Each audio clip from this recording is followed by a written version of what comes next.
إن ربك يعلم أنك تقوم أدنى من ثلثي الليل ونصفه وثلثه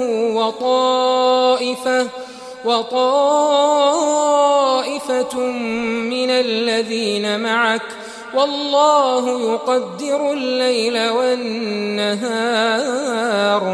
علم أن لن تحصوه فتاب عليكم فاقرؤوا ما تيسر من القرآن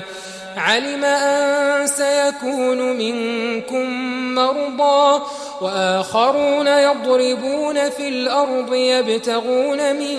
فضل الله وآخرون يقاتلون في سبيل الله فاقرؤوا ما تيسر منه وأقيموا الصلاة وآتوا الزكاة وأقرضوا الله قرضا حسنا وما تقدموا لأنفسكم من خير تجدوه عند الله وما تقدموا لأنفسكم من خير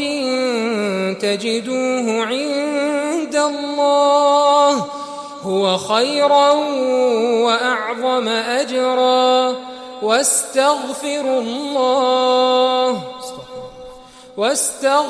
الله إن الله غفور رحيم.